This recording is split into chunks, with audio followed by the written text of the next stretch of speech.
6, 5, 4, 3. Welcome back. It is week 2, and we are back with Horseshoe FAQ. I am Larra Overton, alongside the voice of the Colts, Matt Taylor, as we sit here properly physically distanced across the desk here in anticipation of the Colts home opener in 2020, coming up Sunday afternoon, 1 o'clock kickoff against the Minnesota Vikings. Both teams coming in 0-1 on the season, looking for their first victories of 2020. And as we get started with today's conversation, we want to make sure that you're submitting all of your questions here. Bring those in. We will serve them up. Matt will give all of his analysis as he's been diving into this matchup all week long. We will, of course, be on the call this weekend. You can listen here locally on ESPN Radio 1070 and 107.5. So looking at some of the questions coming in here, but before we get going, I want to get a couple more submitted. Matt, a couple of points from you. Coming off of Sunday's game in Jacksonville, a few things that you look to as being the points of emphasis going into week 2. When I spoke with Coach Reich earlier this week, he hit on getting back to a lot of fundamentals and execution. Yeah, I mean, certainly so much to like about the Colts in week 1. I mean, obviously you didn't win the game. You lose a heartbreaker 27-20. But if you look at the box score, it's kind of in line with what you saw last year, where the Colts did so many things well to win the game. Normally you do the things well to win, like, you take care of the football, which the Colts did for the most part last year. They would run for 150 yards. They would win time of possession. But last year, the kicking problems and then just the inefficiency in the passing game, those were kind of the two big themes of the season as to why you finished under 500 at a 7-9 record. Last Sunday, it was situational football. It was the red zone. You were 2 of 5 inside the red area. You missed a field goal, a chip shot field goal. You're 1 for 3 on 4th down. One of those 4th downs you didn't get came on the 3-yard line when you were going in. You had 1st and 10 at the 13, and you didn't get points in that situation. You're 4 of 12 on 3rd down. So red zone and 3rd down, two hallmark areas that Frank Reich kind of prides himself on, and this Colts team kind of takes pride in being good in.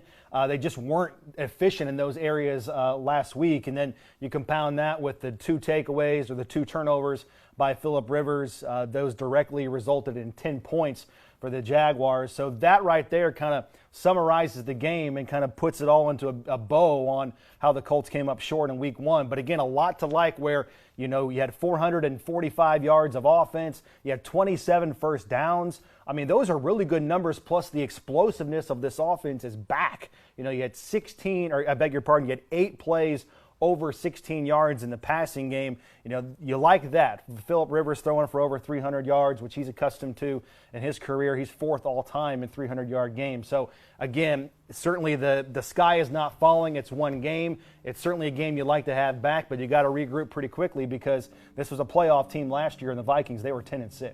And we have a couple of questions here that I want to get to that are very close. And looking at the opponent this week, when you do look at Kirk Cousins, you mentioned the success that they had in 2019, the threat that he poses with some of the weapons that he has, and directly related to that, both Eli and Michael have questions in regards to the Colts secondary. Eli asks, is our secondary ready? Michael, how's our secondary going to perform? Few keys there on the Colts defense. Well, I mean, obviously the big takeaway from last week as far as the secondary is concerned is the completion percentage to Gardner Minshew. He only threw for 173 yards, which, again, it's a small sample size, it's 1 week, but that's like second best in the NFL in terms of overall passing yards allowed. The problem was he was 19 for 20. 95% completion percentage, getting rid of the ball very quickly, a lot of times under 2.5 seconds. There's just not much the pass rush can do when a quarterback is getting rid of the ball that quickly. And I know a lot of the fan base is pointing to the scheme, the 4-3 defensive scheme, and playing predominantly zone. Yes, they did play predominantly zone last Sunday, but it's not like this team was devoid of press man-to-man. Like, they were getting up and they were getting in people's face. So I think you just kind of have to credit Gardner Minshew on a good day, and the Jaguars had a good game plan against the Colts in week 1. The Colts played about 40% man-to-man coverage, and so no matter what they did, it's seemingly Gardner Minshew had a good idea of where to go with the football against the Colts in that opening game. So it's something that needs to be corrected. Hopefully it does the tables kind of turn in this game. We know statistically speaking, Kirk Cousins is one of the best quarterbacks in the game. Very, very accurate, kind of the same mold as a Phillip Rivers. But yes, the secondary is a highlight of this game because of what happened in week 1 and really what's happened in the last 5 or 6 games dating back to last season. 95% completion percentage to Gardner Minshew. You go back to the last 3 or 4 games last year. The game that immediately comes to my mind is that Monday nighter in New Orleans where Drew Brees completed 96% of his passes. So unfortunately, the Colts have been on the wrong end of history here when it comes to defense. Plus, you got the storyline. There aren't a lot of conversations in which you have Drew Brees and Gardner Minshew in the same conversation, well, right? Unfortunately, the Colts are the common denominator there, so for sure. But yeah, I mean, another storyline of this game is Xavier Rhodes in the secondary playing against his former team. So we'll see if he can bounce back. He had some miscommunication on a touchdown pass to Keelan Cole against Jacksonville, and then he had the 30-yard defensive pass interference penalty. So he's looking to bounce back in a big way and go up against his former team. Getting a couple questions in regards to the run game. We have Jen asking, do you think they need to run the ball more? And then Adam asks, why did they abandon the run game early in the game? And notably, of course, you lost Marlon Mack early in that game in Jacksonville, out for this season with that Achilles injury. So now it's going to be by committee with Jonathan Taylor, Nyheim Hines, and Jordan Wilkins. So your response to those couple of questions there on the run game and maybe why they abandoned some of that emphasis early on. Yeah, the Colts want to be more balanced this week, run versus pass. Last week it was like 65-35, and Frank Reich admitted that, hey, in a normal game, we would like to be a little bit more run-focused. Even when the passing game is working well, there's a lot that can help the offense if you're still able to run the ball and keep the offense or the defense off balance there a little bit. So, yeah, it's going to be a little bit interesting this week without Marlon Mack for the rest of the season, for that matter. But Jonathan Taylor, I think, is ready. I mean, if there ever was a guy coming out of college that could handle this, it's a Jonathan Taylor coming from a major college football conference in the Big Ten, major college football program like Wisconsin. The guy he played 41 games in college. He averaged 22.5 carries per game. I went back and looked it up, and he had at least 25 carries in 21 games. Right, so he carried the ball over 900 times as a collegiate player, and you look at that and you say, oh man, that's a ton of wear and tear, not a lot of tread left on the tires, even though he's a rookie.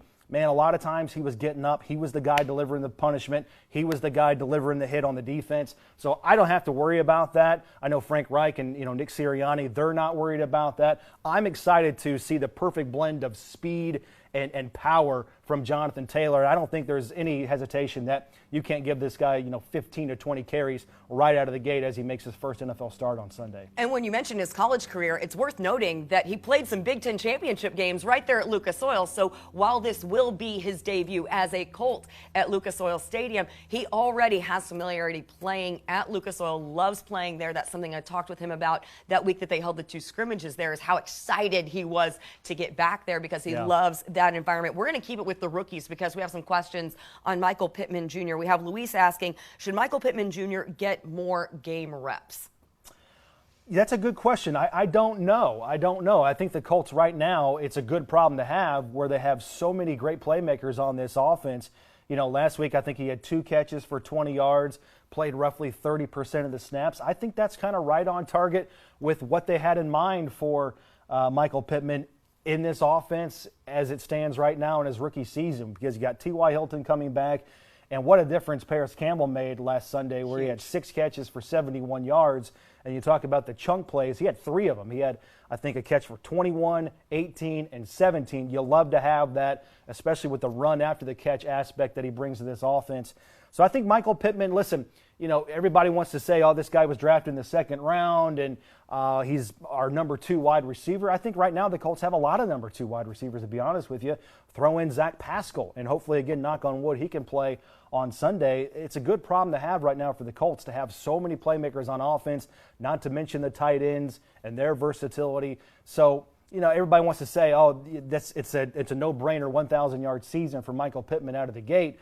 I don't know if the Colts need that out of him in order to – we obviously saw the Colts, they didn't have a hard time moving the ball last Sunday. So I think Michael Pittman just kind of acclimating to his role here early on is exactly what the Colts need out of him and nothing more, this first couple games.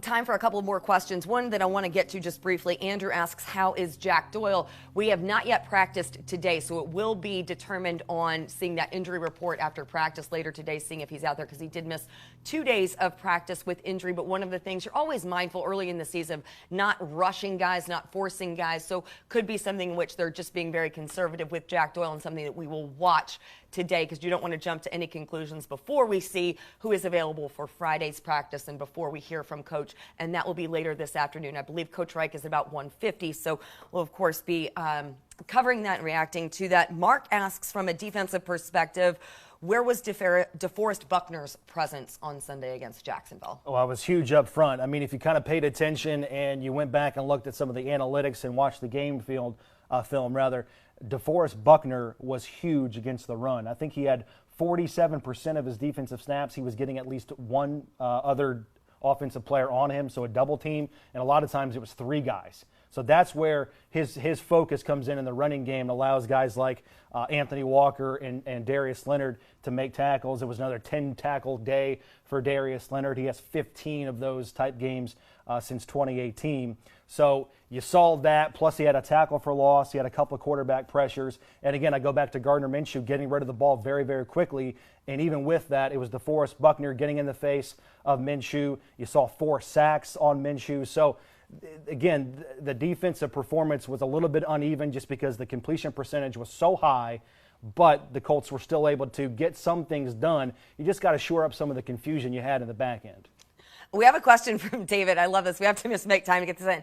How can I get a job as a ball boy or equipment manager? We're going to have to look into that for David. In fact, you know, the funny thing is there have been people who have entered the organization in those roles, like as a ball boy, who are now running things back there. I can tell you that for sure. We have people, you know, who have been a part of the organization for a long time. Right? Jeff Brown got his start. So that's how so we'll look into that. I'll have to see if we have something posted on Teamworks there, David, if we have any openings for a ball boy or equipment manager. But Mate, just want to get, as we wrap things up, a couple of keys from you in this game. One of the things that seemed to be a point of emphasis with the guys I spoke with this week when I talked to a lot of the offensive guys was establishing a momentum early, you know, getting into a rhythm, getting into a groove early on in that game, much like you saw early on against Jacksonville, but then it comes down to sustaining that. And that's one of the things you really want to see with Phillip Rivers, is try to get that early lead and maintain it. Absolutely. You want to get off to a good start in this game because both teams are 0-1. And you look at the Vikings on defense, they're a shell of themselves compared to what they were last year. It's kind of a, you know, they went all out and spent a lot of money on offense, and then the defense kind of suffered. Plus, you factor in, you know, Danielle Hunter is on IR to start the season. Unique Ngakoue didn't practice at all during training camp. Plus, it's a new team, kind of a new situation for him. So he's not completely up to speed. You want to take advantage of that, just like what the Packers did. I mean, the Packers went up and down the field on these guys last Sunday. 522 yards of offense. They held the ball for over 44 minutes. That might be a component in this game that you maybe try to duplicate if you're the Colts. The Vikings only had the ball for just over 18 minutes. Like that's, and they scored 34 points. Like that is hard to do. They still had 4 touchdown drives in that game. So they're explosive on offense. What I don't think you want to do is get into a track meet with them and try to match scores. I think that's where the defense comes back into play, and you do some things to stop the run a little bit more efficiently. Obviously, we talked about the passing game in depth as we've gone along here, but I think offensively, you want to take advantage of all the new faces, especially in the secondary that the Vikings have. I read the other day that they have the youngest cornerback group in the NFL, and their average age in the back end is 23 years old, and Mike Hughes is a young player, but he leads them in experience. He's only played 20 games. So take advantage of some of the inexperience you have in that secondary. Should bode well for the Colts, and I completely expect this team to rebound in front of the home crowd, even their record. You know, we can talk about that dubious 0-2 start and what it means for your playoff chances. You want to avoid all of that conversation and get a win. Well, speaking of being in front of the home crowd, we look forward to seeing those of you who we can. We look forward to the rest of you joining us on the radio broadcast from Lucas Oil Stadium, as it is Colts Vikings 1 o'clock kickoff right here on Sunday. Thanks for hanging out with us on Horseshoe FAQ. We'll see you next Friday.